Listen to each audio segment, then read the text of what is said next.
Olá, tudo bem? Seja muito bem-vindo ao meu canal. Sou a doutora Júlia Miura, advogada especialista em planejamento patrimonial e sucessório, e hoje quero conversar com você sobre um tema que faz toda a diferença no futuro da sua família: o planejamento sucessório. Hoje vou te mostrar os 5 principais motivos para você começar a pensar no seu planejamento sucessório e como isso pode trazer segurança, economia e tranquilidade para sua família.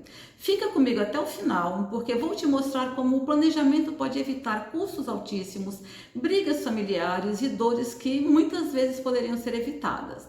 O primeiro motivo é evitar conflitos familiares. Porque quando alguém falece sem planejamento, todos os bens vão para o inventário. Os herdeiros precisam decidir em conjunto e muitas vezes não é consenso. Irmãos que não conseguem dividir o imóvel, desacordos sobre a venda de patrimônio, brigas que acabam em longos processos judiciais. E além do desgaste emocional, a família pode perder dinheiro e tempo.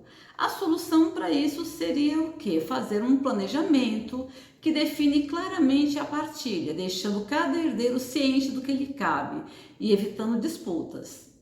O segundo motivo que nós temos aqui é a redução de custos, porque, como já dito, quando uma pessoa falece, é necessário fazer um inventário para que os bens possam ser transmitidos para os herdeiros. E o inventário é um dos processos mais caros no direito da família.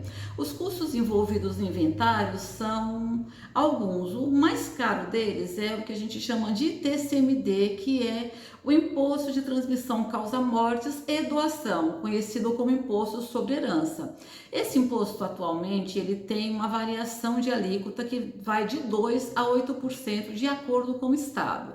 Aqui em São Paulo, de onde eu falo, é 4%. Estados como Rio de Janeiro, Pernambuco, Minas e outros está em 8%. Mas atenção, hein? Essa alíquota vai aumentar para 20% em breve. Além do ITCMD, nós temos custas e taxas cartorárias. As custas a gente tem que recolher, fica ali em aproximadamente 1% do valor do seu patrimônio, mas tem uma tabela para isso, e as taxas cartorárias que vão de acordo com o patrimônio também, em média, 0,5% sobre o valor dos imóveis. Fora isso, você vai ter que pagar os honorários altíssimos de um advogado, que geralmente arbitra esse valor de acordo com a tabela da OAB, ficando entre 6% e 10% do valor do seu patrimônio. Esses custos podem chegar a até 20% do patrimônio no total, mas com essa previsão de aumento da alíquota do ITCMD, isso pode ir para 40% brincando, tá? Dando um exemplo para você ter uma ideia, imagine um patrimônio de 2 milhões. Quanto que você vai gastar para pagar esse inventário? Quanto seus herdeiros vão gastar, na verdade, né? Você já não vai estar aqui. A solução para que seus herdeiros não gastem seria o quê? Um planejamento com holding familiar, uma estratégia jurídica para pagar menos impostos, evitar despesas desnecessárias, além de garantir uma transição no patrimônio de forma rápida e eficiente. Como terceiro motivo, nós temos a proteção do seu patrimônio. Bem, o patrimônio mal organizado, ele fica vulnerável. E o que isso pode acontecer? O que pode ter de problema nesse patrimônio vulnerável? Podemos ter problemas com dívidas pessoais ou empresariais dos herdeiros, porque esse patrimônio sendo transferido para a pessoa física, eventuais dívidas dos herdeiros podem levar à penhora desse imóvel. Outra coisa que a gente espera que não aconteça, mas pode acontecer e comprometer o patrimônio, é o divórcio entre os filhos. A má administração de quem recebe o patrimônio não tem preparo.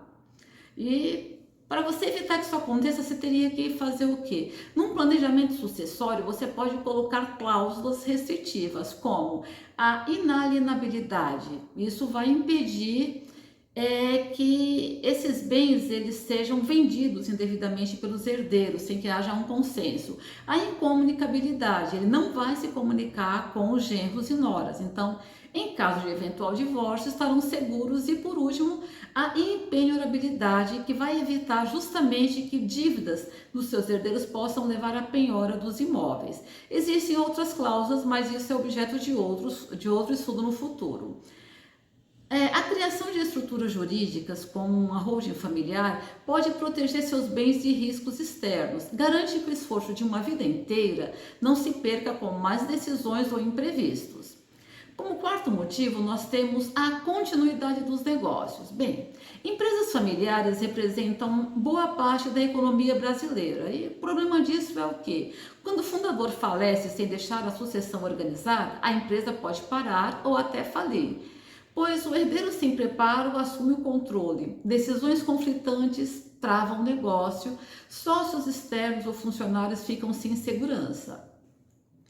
Para evitar que isso tudo aconteça, a solução seria você definir previamente quem administrará os negócios, manter a administração com os pais por meio do usufruto e reserva de gestão, criar regras claras no contrato social para a sucessão empresarial. Como benefício, você teria a segurança de que a fonte de renda da sua família continue funcionando mesmo com a ausência do patriarca ou da matriarca. O quinto motivo é a tranquilidade e preservação do legado. Muitas pessoas associam o planejamento sucessório com a morte, né? Falar, não quero falar de morte, mas isso tem uma ressignificação. O verdadeiro objetivo é você cuidar da vida e do futuro da família. Você vai trazer benefícios uma questão emocional, né? Pois sua família vai ter tranquilidade de saber que não enfrentará burocracias pesadas, vai ter paz de espírito ao garantir que o patrimônio será usado da forma que você deseja. Pais que em vida organizam o patrimônio deixam os filhos livres para continuar seus projetos sem brigas. Planejar é um ato de amor, responsabilidade e respeito pela história construída. Bem, hoje nós conversamos sobre 5 motivos para fazer um planejamento patrimonial, como sendo, né, evitar conflitos familiares, redução de custos, proteção do patrimônio, continuidade dos negócios e, por último, tranquilidade e preservação do legado. Porque planejar não é falar em morte, mas sim de vida e de futuro. É a forma de garantir que o seu esforço e dedicação ao longo dos anos sejam preservados e respeitados. Se esse conteúdo faz sentido para você, curta esse vídeo, se inscreva no canal e compartilhe com quem precisa ouvir isso. E se quiser entender como o planejamento pode se aplicar ao seu caso, me chama no direct ou acesse o link da descrição.